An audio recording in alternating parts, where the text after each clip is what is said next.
questions that came in. Thank you guys so much for, again, keeping this Q&A going. It is some of the best parts of my day. Thank you guys for being engaged all around the world. One question came from a wife. The other question came from a husband. And of course, this is a question about relationships and marriage and how I feel the quarantine has an impact, and how has it impacted my own marriage, and how has it, from the wife, the woman had asked me, how has the quarantine impacted my marriage in a positive way?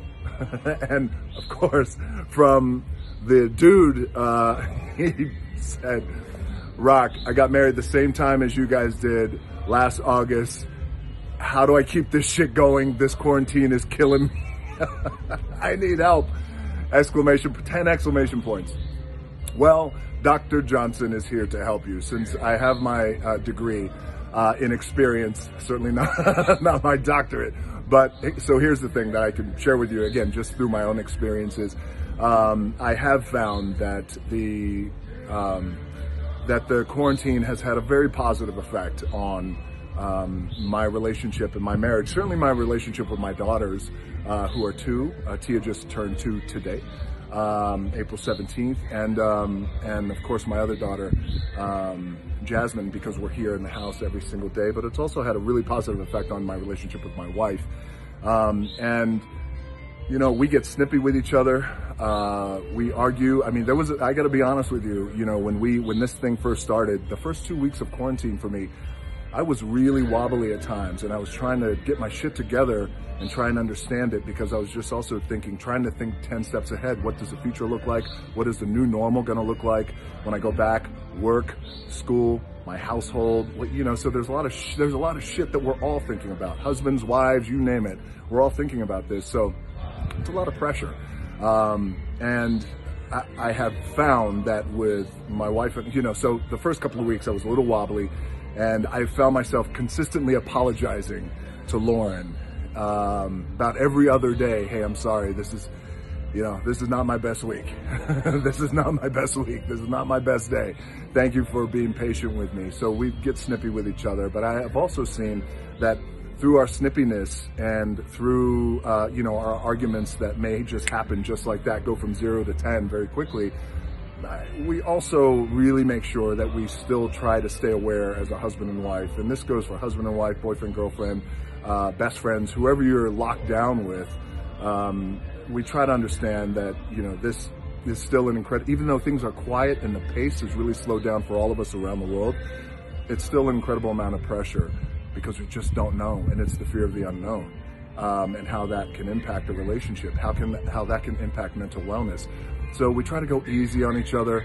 We try to make things light, not too judgy, and she's the best. I'll give you guys an example of the snippiness that kind of happened and us getting through it. So just yesterday morning, we were having breakfast, and it was just her and I in the room, in our bedroom, having a little quiet breakfast as the sun was coming up, trying to beat the babies up before they got up. And she said something, I said something, and then I can't remember what it was. It was something stupid that I interpreted that way. And I said something that was just really snippy, and then it escalated from here to here, just like that. And she intelligently, because she has great EQ practice, that emotional intelligence that's so important, she's like, you know what, I'm gonna walk away. She takes her breakfast and she goes in the bathroom. And I'm just left there in the chair, and I'm kind of stewing, and I'm thinking to myself, well, see, you ruined it today, didn't you? You could have had a great day. So, of course, that was my ego talking. And about 15 minutes later, I go in the bathroom, and I'm intent with not saying a word. So I grab my shaver, and I'm getting ready to shave my face. I grab my shaver, and I start shaving my face. And I could see her in the mirror.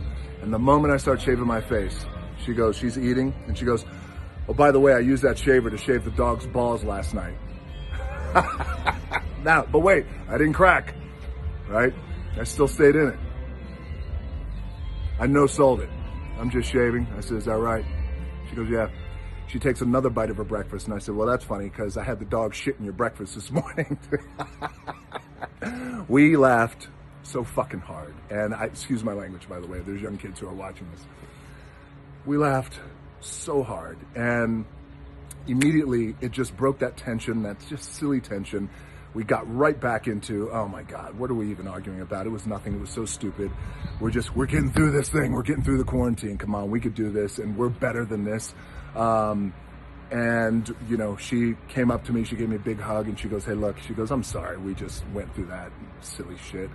And I said, me too. And I said, but hey, and I grabbed her by the shoulders, like really earnest. And I looked her deep in the eyes, and I said, hey, I said, you're not wrong. And she kind of looked at me, and I said, no. I said, you're not wrong. I said, baby, you're not wrong. You're just not used to being right. And I couldn't keep it going that long. We laughed again so hard.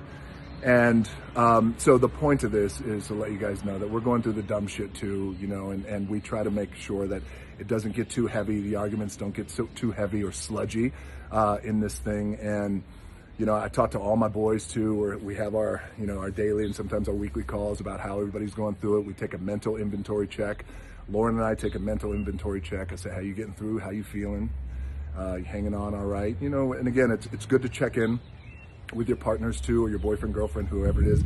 And also what I have found, what works for us, and I'll share this with you, is now's the time to really try and do your best to communicate and articulate your feelings as best you can. And even if you're not a good communicator, and at one time, I was the shits at communicating many moons ago, but I got a lot better at it.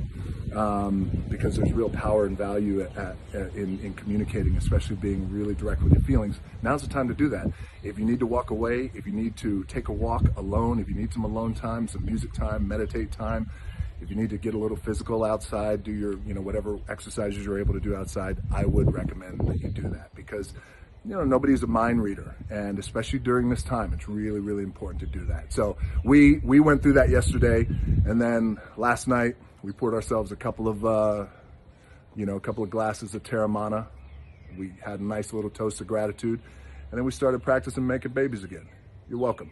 Showed her why they call me the Rock. Listen, all right, she's gonna pull me aside for that comment. She's like, what are you doing?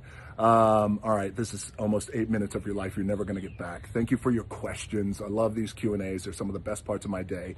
And I hope this helps you guys around the world. It's not easy. This shit is not easy. You're locked down. You know, you're with your partner, your loved one, husband, wife, boyfriend, girlfriend.